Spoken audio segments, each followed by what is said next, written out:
छत्तीसगढ़ की राजनीति में इन दिनों उथल पुथल का दौर है। उपचुनाव से फुर्सत पाकर भाजपा जहां अब नगरीय निकाय चुनाव में जुट जाना चाहती है, वहीं विपक्ष नए मुद्दे की तलाश में सरकार को घेरने की तैयारी में है। इस बीच मुख्यमंत्री विष्णुदेव साय का दिल्ली दौरा एक बार फिर मंत्रिमंडल में फेरबदल की बातों को हवा दे रहा है। मुख्यमंत्री विष्णुदेव साय दिल्ली में केंद्रीय मंत्री अमित शाह से मिलने वाले हैं। इससे पहले अजय चंद्राकर ने राष्ट्रीय अध्यक्ष जेपी नड्डा से मुलाकात की थी। हालांकि इसे बीजेपी मंत्रिमंडल से जोड़कर देखने वाली बातों से इनकार कर रही है।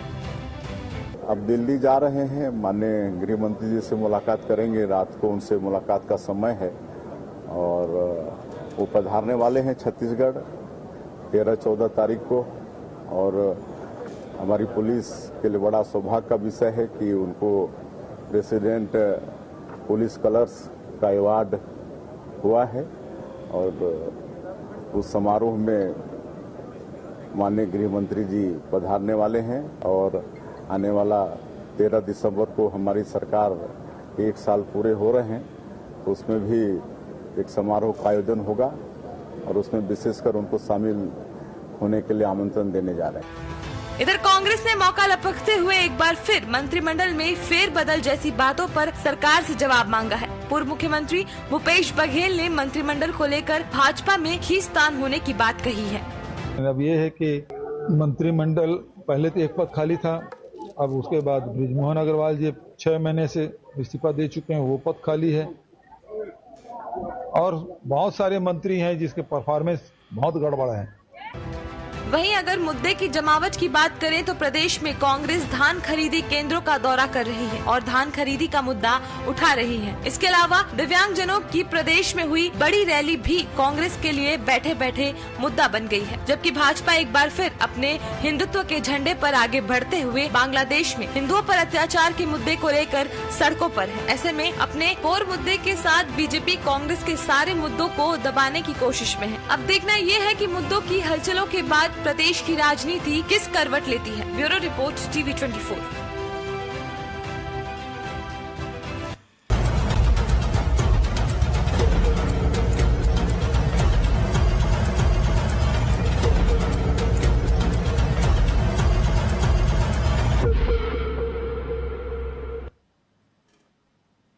नमस्कार, मैं हूं मोहन तिवारी। आज के मुद्दे में आपका स्वागत है और आज का मुद्दा हमारा आधारित है प्रदेश में राजनीतिक हलचलों के नाम। कई तरीके से राजनीतिक हलचल आज हमें देखने को मिली है। एक तो मुख्यमंत्री का दिल्ली दौरा है, दूसरा अमित शाह छत्तीसगढ़ आने वाले हैं, मंत्रिमंडल में फेरबदल की भी सुगबुगाहट है। वहीं कांग्रेस तैयारी कर रही है कि जो धान खरीदी केंद्रों में वो गई थी उसके फीडबैक के आधार पर एक बड़ा आंदोलन धान खरीदी को लेकर शुरू किया जाए। ऐसे में मुद्दों की जमावट क्यों हो रही है और क्यों है राजनीतिक हलचल, इसी पर आज हम बात करेंगे। लेकिन पहले मिल लेते हैं उन मेहमानों से जो इस चर्चा में हमारे साथ हैं। हम बहुत स्वागत करेंगे। हमारे साथ मौजूद हैं इस पूरे प्रकरण में बीजेपी का पक्ष रखने के लिए निशिकांत पांडे जी, बहुत स्वागत है आपका। हमारे साथ इस पूरे प्रकरण को राजनीतिक विश्लेषण के जरिए शेयर करने के लिए मौजूद हैं राजनीतिक विश्लेषक और वरिष्ठ पत्रकार नागेंद्र वर्मा जी, बहुत स्वागत है आपका। और कांग्रेस का पक्ष रखने के लिए हमारे साथ जुड़ रहे हैं अमित श्रीवास्तव जी, अधिवक्ता भी हैं तो तेज तर्रार है, इसलिए उनका बहुत बहुत स्वागत करते हैं। तो ये तीनों मेहमान हमारे साथ हैं और विषय कुछ इस तरीके से है कि राजनीतिक हलचलें क्यों छत्तीसगढ़ में बढ़ गई है।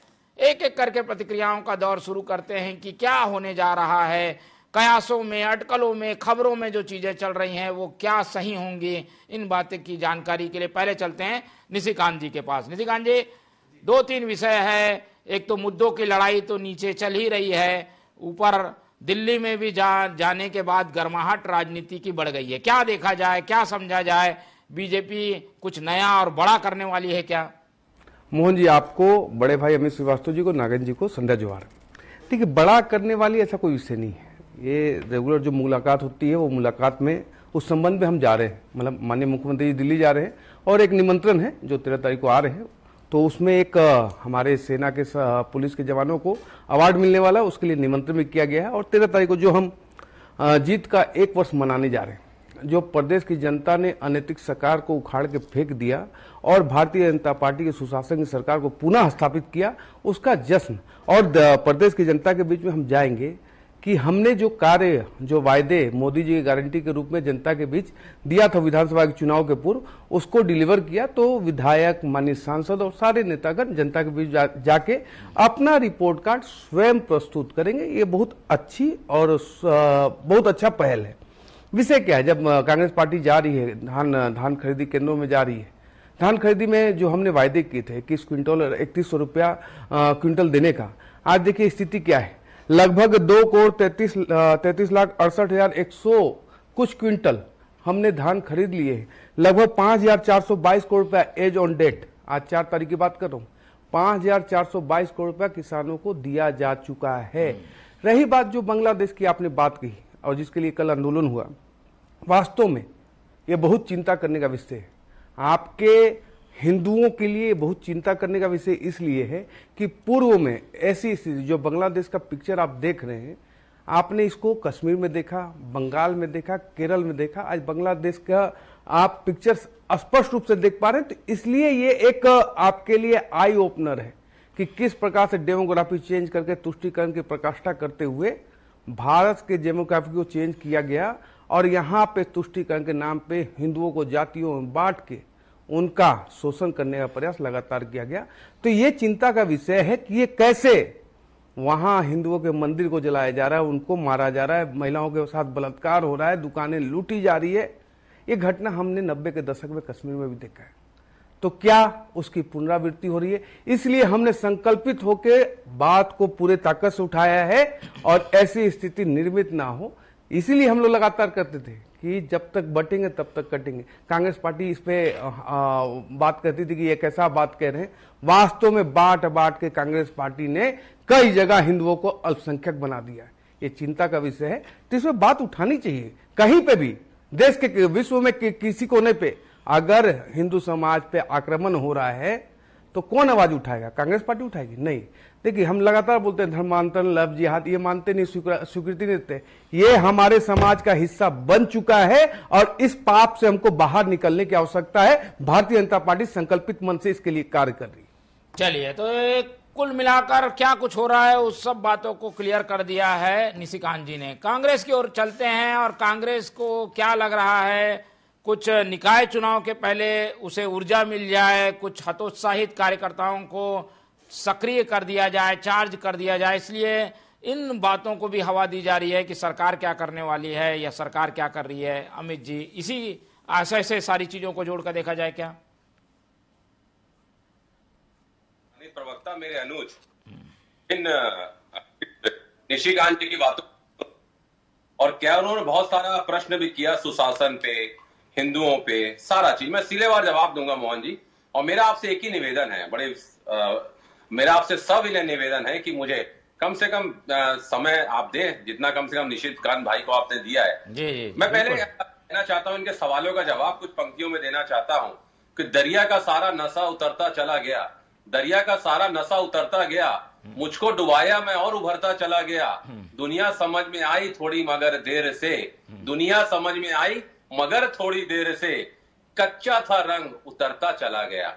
रही बात सुशासन, 1 साल का सुशासन इन्होंने कहा। निश्चित तौर पे अगर मैं आपके माध्यम से कहना चाहता हूं मोहन जी कि जिस प्रकार से सुशासन ये कहते हैं, तो इनके कार्यकाल की उपलब्धि में तो इन्हें माफी मांग लेना चाहिए 1 साल में।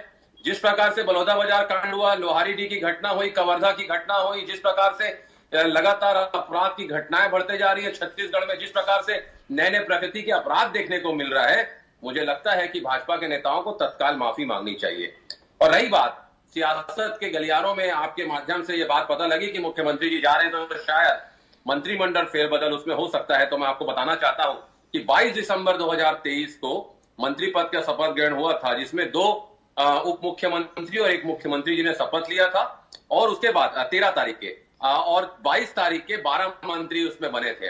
मतलब 2 मंत्री उसमें छोड़ा गया था, एक बृजमोहन अग्रवाल जी अभी इस्तीफा दिए, वो 2, मतलब 2 मंत्रियों का कार्यकाल पूरी तरीके से अभी ना तो इस प्रदेश में शिक्षा मंत्री हैं और स्वास्थ्य के जो बेहाल है व्यवस्था, मुझे लगता है सुशासन की बात मेरे अभी अनुज कह रहे थे, मैं आपको बताना चाहता हूं कि अगर धान खरीदी की हम बात करें, जो आंकड़े वो दे रहे थे तो हमने कीर्तिमान बनाया था 82 lakh metric ton Mohan ji, 87 lakh metric ton, 92.5 metric ton, 105 lakh metric ton और 113 लाख मेट्रिक टन हमने खरीद के हर साल अपना रिकॉर्ड तोड़ा था। और जो लोग 2100 रुपए नहीं देते थे, 300 रुपए बोनस नहीं देते थे, आज वो 3100 रुपए दे रहे हैं।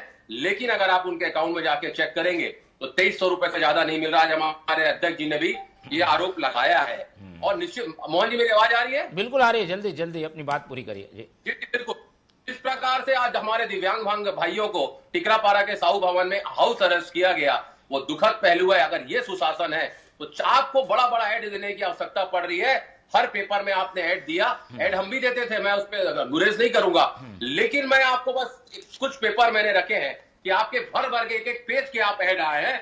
लगातार सारे पेपर में रखा हूं मोहन जी, सारे पेपर। लेकिन आपने पूरे ऐड में एक जगह भी आपने ये नहीं बताया कि आपका सुशासन 1 साल में आपने क्या काम किया है। किसी भी पेपर को आप उठा के देख लीजिए, 1 साल में उनका सुशासन क्या था, इन्होंने नहीं बताया। मतलब ये खुद जानते हैं कि ये सुशासन, कहते हैं ना कि तुम्हारे फाइलों में गांव का मौसम गुलाबी है, तुम्हारे फाइलों में गांव का मौसम गुलाबी है, मगर तुम्हारे आंकड़े झूठे और दावे किताबी हैं। चलिए, किताबी हैं या क्या है दावे, ये बताएंगे। लेकिन पहले चलते हैं नागेंद्र वर्मा जी के पास, उनसे समझने की कोशिश करते हैं कि इन हलचलों के पीछे कितनी सच्चाई हो सकती है कि भाई मंत्रिमंडल भी फेरबदल हो जाए।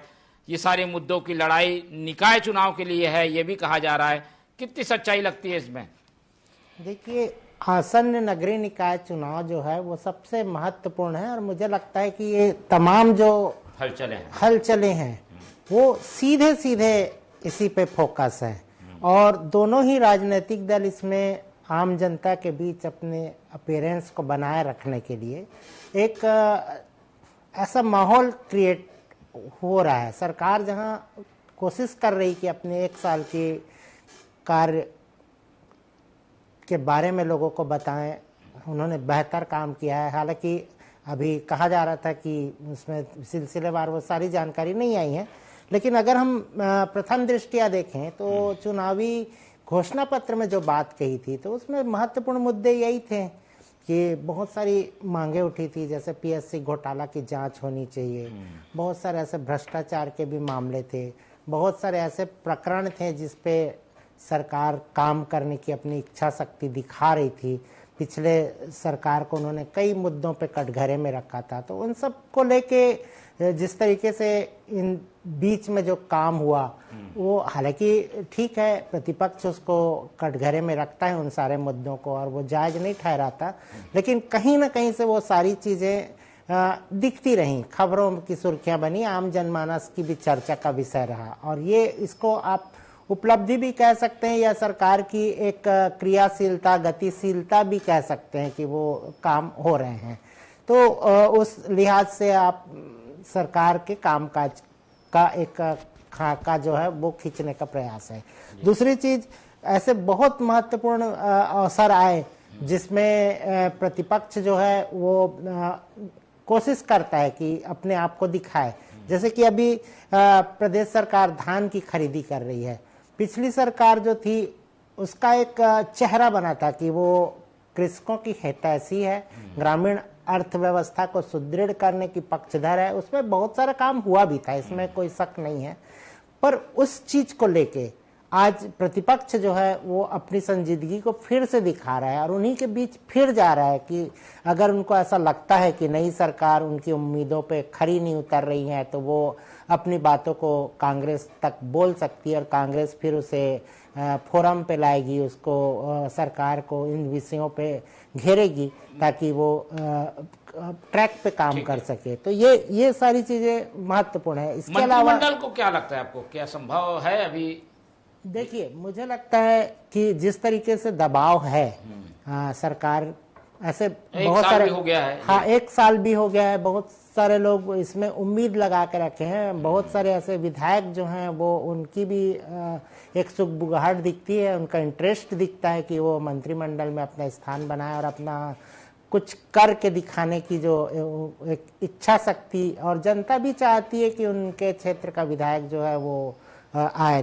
जैसे कि उदाहरण के तौर पे आप देख लीजिए कि शिक्षा विभाग जैसा अहम विभाग जो कि अभी उसमें कामकाज का जिस तरीके से बार बार कांग्रेस उसको कटघरे में लेती है, स्वास्थ्य विभाग उसकी कार्यप्रणाली को लेके तमाम बातें कही जाती है। इसी तरीके से 2-3 मंत्रियों के कामकाज को लेके भी प्रतिपक्ष लगातार मुखर है कि उनकी जो कार्यप्रणाली है वो उतनी सही नहीं है, और विधानसभा में भी जब सवाल उठते हैं तो उनके जो जवाब होते हैं वो उन विषयों पे उतने दमदारी से नहीं आ पाते, या वो उन विषय को लेके संतुष्ट नहीं कर पाते। तो इन सारी चीजों को लेके कटघरे में टाइमिंग की बात करें तो ये टाइम होगा क्या कि अभी और इंतजार करना पड़ेगा? मुझे लगता है कि इस पे कहा नहीं जा सकता। हालांकि कुछ जो अंदर से सुगबुगाहट है उसमें लगता है कि निर्णय हो सकता है, और अभी जैसे दिल्ली जाने की बात है तो वो एक औपचारिक बात हो रही है, निमंत्रण की बात हो रही है,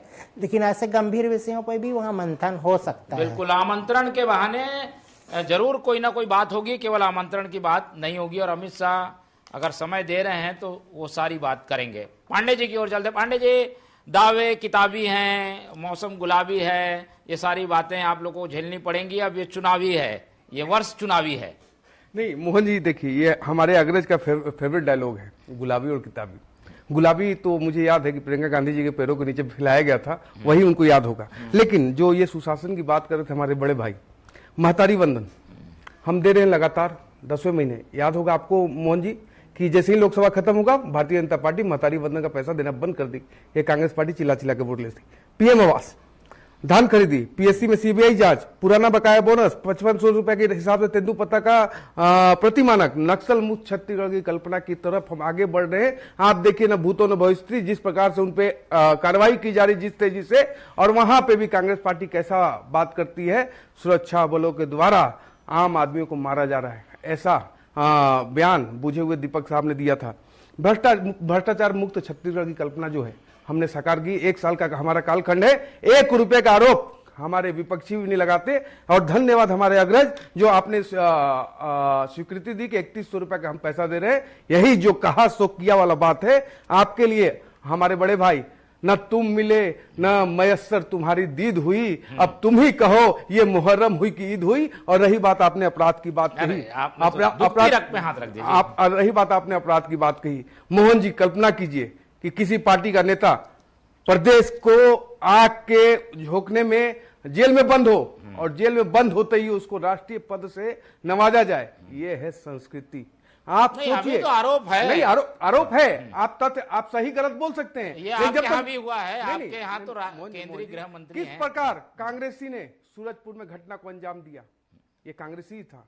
बालोद की घटना में कांग्रेसी था, क्योंकि छत्तीसगढ़ में अपराध के पीछे कांग्रेस का छाप पंजा लगातार दिखते आ रहा है। हमारे बड़े भाई एक शब्द नहीं बोल पाते कि अगर देवेंद्र यादव दोषी है तो उसको क्यों वहां पद से नवाजा गया। विषय ये है, देखिए 1 साल का कालखंड है, आप थोड़ा पीछे जाइए।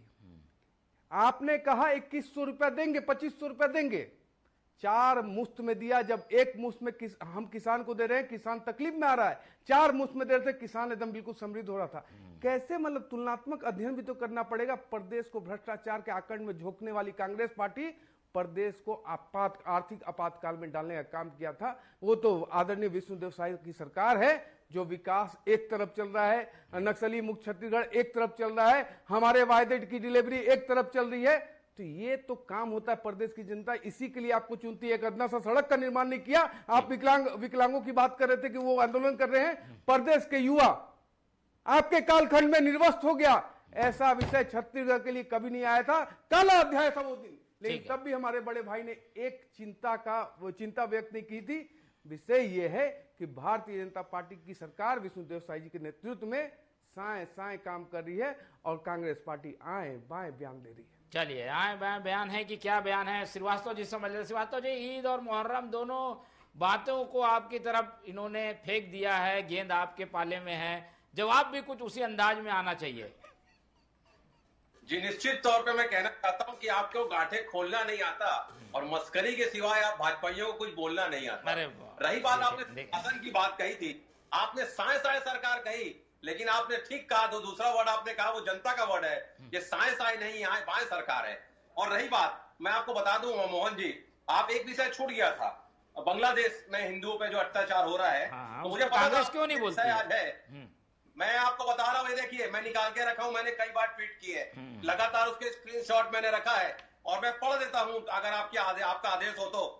बांग्लादेश में हिंदुओं पर अत्याचार, मंदिरों पर प्रहार, संतों की गिरफ्तारी हम कठोर शब्दों में निंदा करते हैं और भारत सरकार से यह मांग करते हैं कि तत्काल संज्ञान ले और अपना कड़ा रुख बांग्लादेश सरकार के समक्ष प्रस्तुत करे। अमित श्रीवास्तव देखिए लगातार मैं ट्वीट करता था और मैं ये जो ये देखिए बीजेपी के लोग तो सड़कों पे उतरे हुए हैं, ट्वीट करने से क्या होगा, उनके साथ खड़े होना पड़ेगा। मोहन जी मैं बता रहा हूं, उसमें भी मैं आ रहा हूं, लगातार हम लोग लगातार, चाहे वो खड़गे जी हो, राहुल जी हो, सारे लोगों का उसमें वक्तव्य आया और हमने पहले भी कहा है, देश के प्रधानमंत्री जी से भी कहा गया है, सरकार के साथ हम इस मुद्दे पे खड़े हैं लगातार। रही बात आप मंत्रिमंडल की बात कर रहे थे, तो मैं आपको बताना चाहता हूं, जो नागेंद्र भैया ने कहा कि शिक्षा मंत्री अलग से नहीं है, मुख्यमंत्री जी के पास है शिक्षा विभाग, क्योंकि बृजमोहन अग्रवाल जी ने इस्तीफा दे दिया था। और शिक्षा और स्वास्थ्य किसी भी प्रदेश का बहुत अच्छा होना चाहिए, लेकिन स्थिति यह है कि आत्मानंद स्कूल में ये फंड दे नहीं रहे। बच्चों को अब जो फ्री शिक्षा मिलती थी वो पैसा देना पड़ रहा है। स्वास्थ्य का ये हाल है, 1400 करोड़ रुपए इन्होंने दिया नहीं है। आज लगातार वहां पर आयुष्मान कार्ड से इलाज नहीं हो रहा है। और रही बात, मैं आपके माध्यम से कहना चाहता हूं, मंत्रिमंडल विस्तार शुद्ध रूप से मुख्यमंत्री जी का विशेष अधिकार होता है, लेकिन अगर राज्य में सियासत अगर उससे इफेक्ट होगी, प्रदेश की जनता उससे इफेक्ट होगी, तो हम विपक्ष के होने के नाते हमें इस पे हमें आवाज उठाना पड़ेगा, हम अपनी आवाज को बुलंद करेंगे। ठीक है पांडे जी, मैं आपको बता दूं, देखिए मैं एक minute Pandey ji, 1 minute 5 second, मुझे एक आज निवेदन ये करना है कि हमारे यहाँ से 4 विधायक हैं भाजपा के।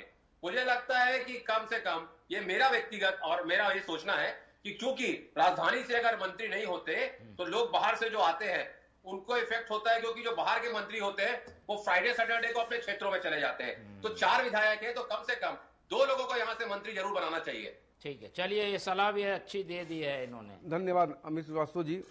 आपने कहा आत्मानंद को पैसा नहीं दिया जा रहा है।